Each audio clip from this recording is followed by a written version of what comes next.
This is Low Growl, and before I even get started, big shout out to Ryan Z ASMR.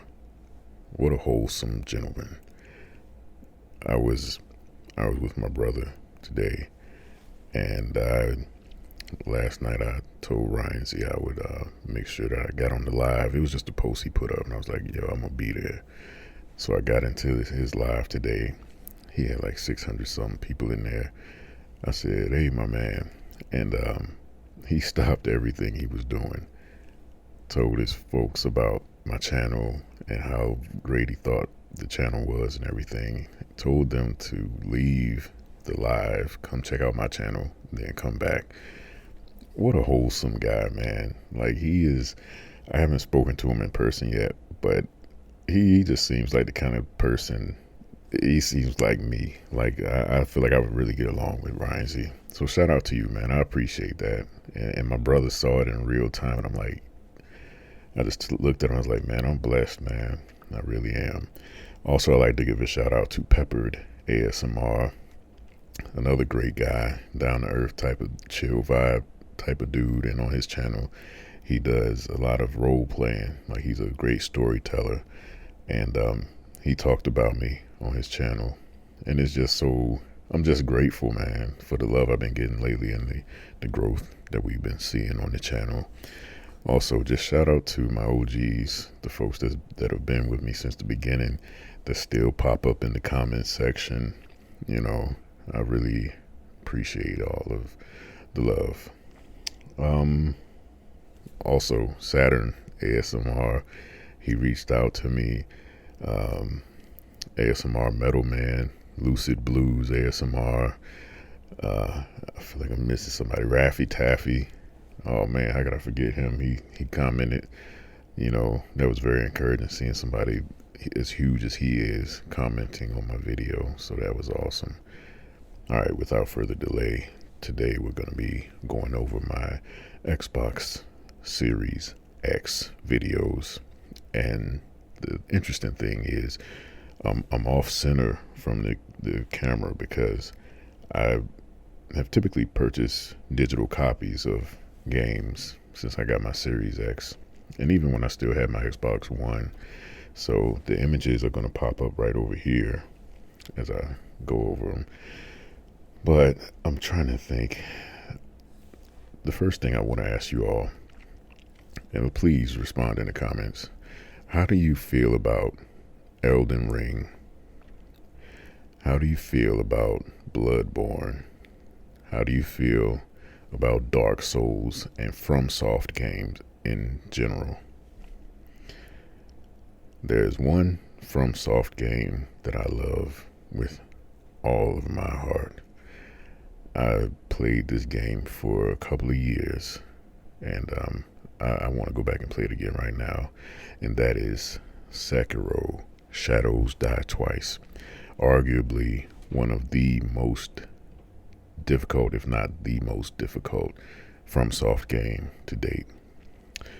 This game kicked my butt so often, but I loved it the whole time. And I even got to the last boss. And if you have gotten to the last boss in this game, you know it is 1, 2, 3, 4 phases, and it just gets more and more ridiculous. He beat me so bad, I took a year off, only to come back and challenge again and be defeated once more. Well, dozens of times more, to be quite honest. But I did finally beat it, and my son was with me, and I celebrated like I won the Super Bowl, and I hugged my son, and we jumped up and down, and I was just like, I can't believe it. And it was so worth it, and I immediately started a new game plus.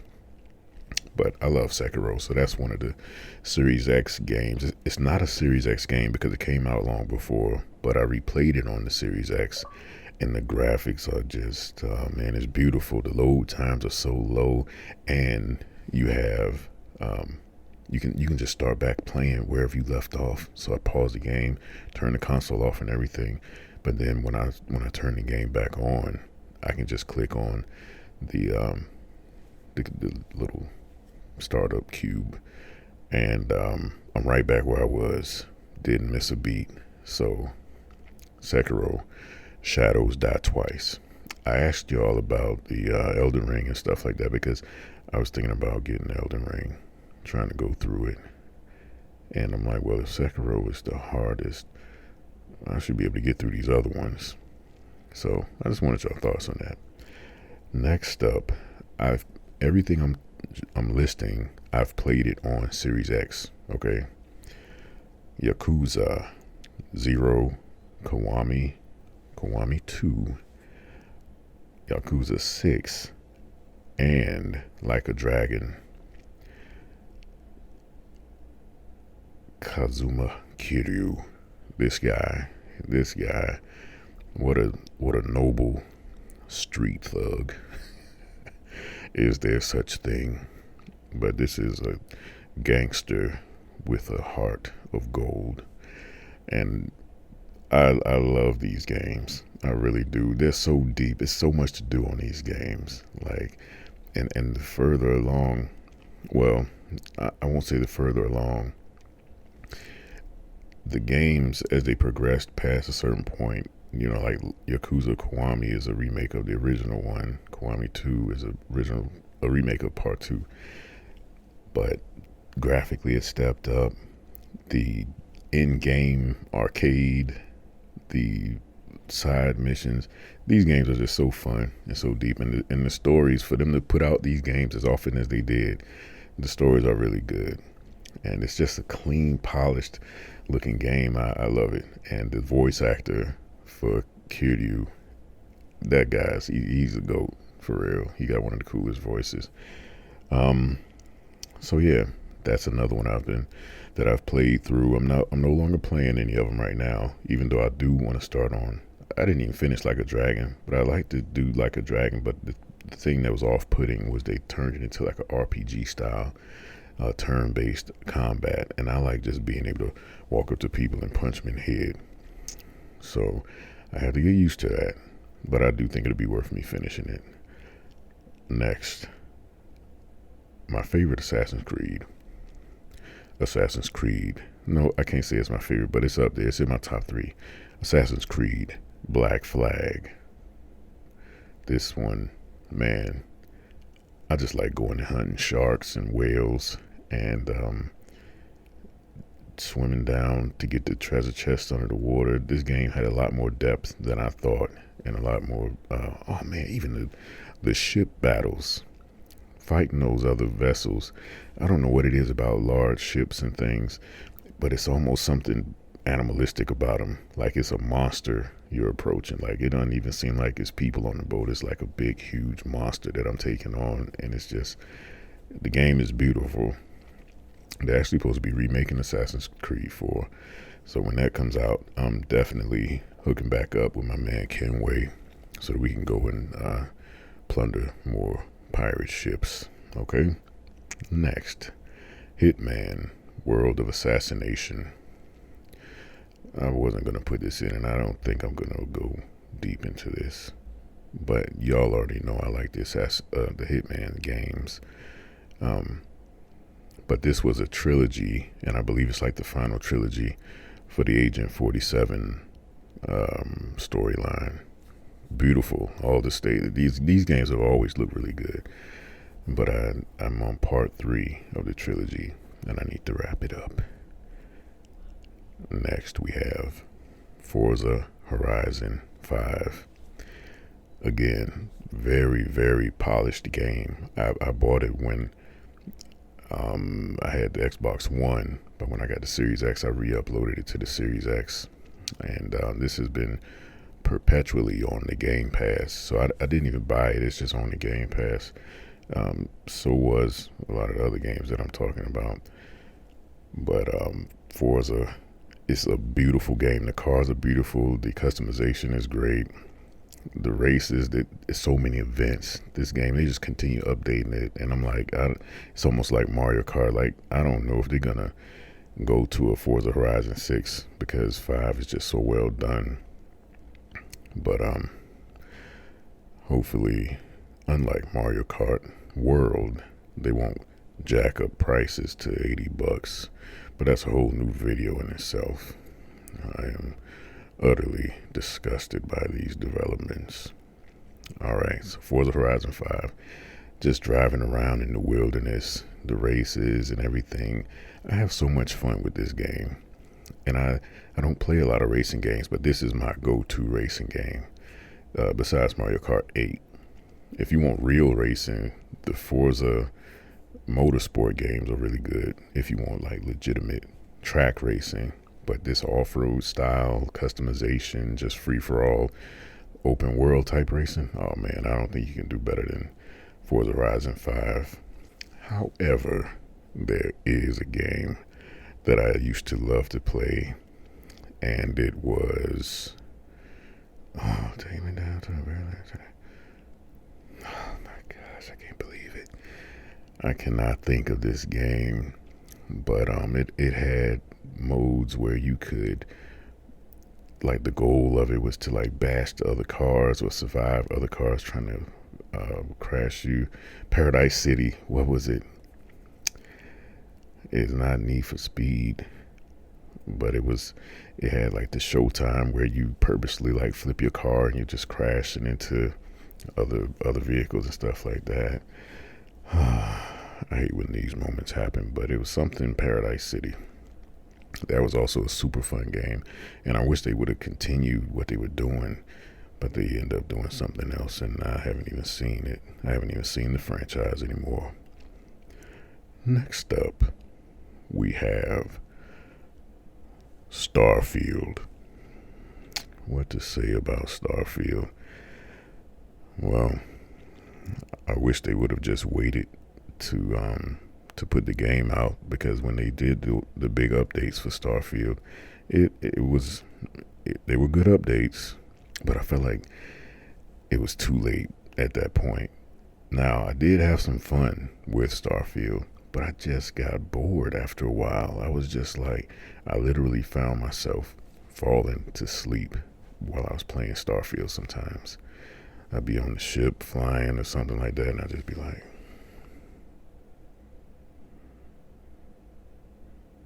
and the next thing you know, I wake up and I'm staring at a person that I'm NPC that's asking me a question or something. And I'm like, Lord D, let me turn this off, because it just was kind of slow and a little monotonous, and even like it didn't have a good map. It was just, yeah, they could have refined that a bit more before they put that game out. So we'll go away from Starfield. And next we have Fallout 4. I love Fallout 4. It was the first Fallout game I ever played, and I apologize for that, because I feel like I did a disservice to the gaming community by not playing it when it was hot. Like, a lot of people say Fallout 3 New Vegas was the best one. I tried to download it, but it won't even play on the Series X. I was just like, oh man, hopefully they remake it. But Fallout 4, what a treat.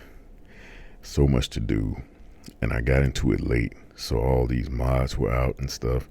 I played it a little bit pure in the beginning, but then I was looking through the mods and I was like, I cannot resist doing these things. So I had the best weapons, I had armor, I had everything you could ask for, and it was a wonderful experience. So if you haven't played Fallout 4, you need to get on that. I actually want to start another game and then start from the beginning, fully modded. Like, I ain't even trying to play it pure. I've been tainted in that regard. It's a big cup, ain't it?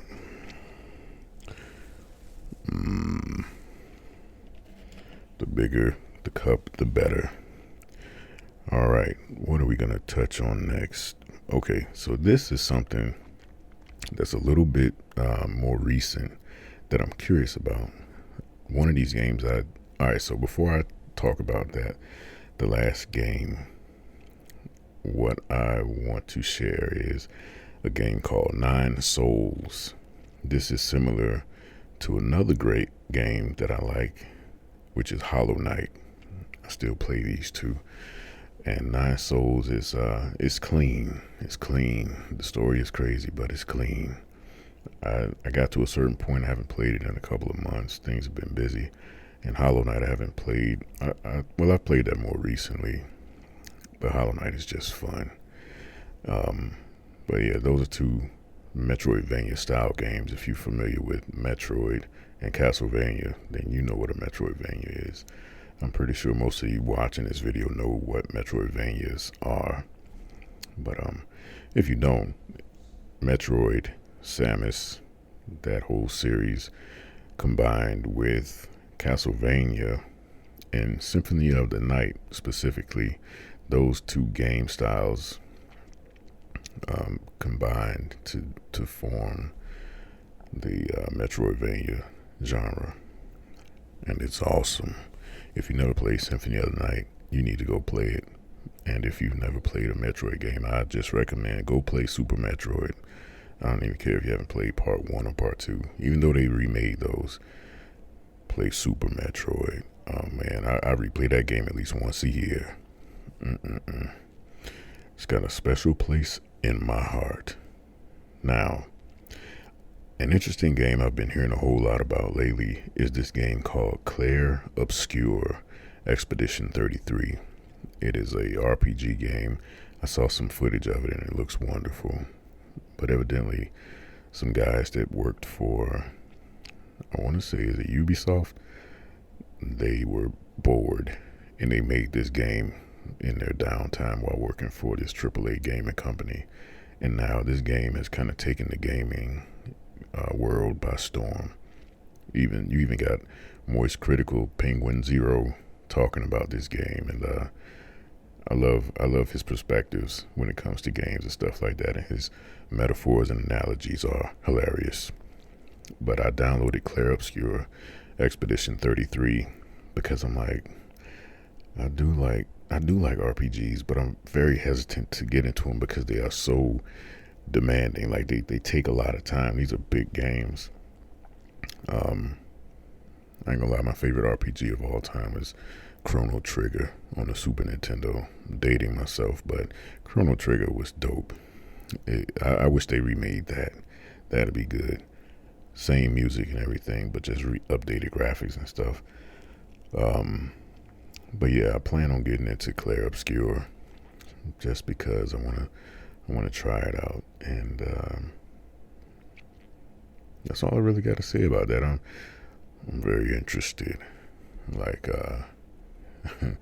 Alucard on Symphony of the Night, when you go to the library to buy something, he says, "I'm interested in this." Like that's the voice that he makes. I'm interested in this. So yeah, Clare Obscure. I'm interested in this. Now, what else do I have on my list here? These are just a couple of honorable mentions. Like, any of y'all like city builders? There's an interesting one that just came out in the Game Pass. I think it's called Anno with some year, 18 something. But there's another one that's about to come out, and it's like city building, but you're like fighting and defending your camp and everything from like these ogres and all kinds of stuff. I just can't remember the name of it.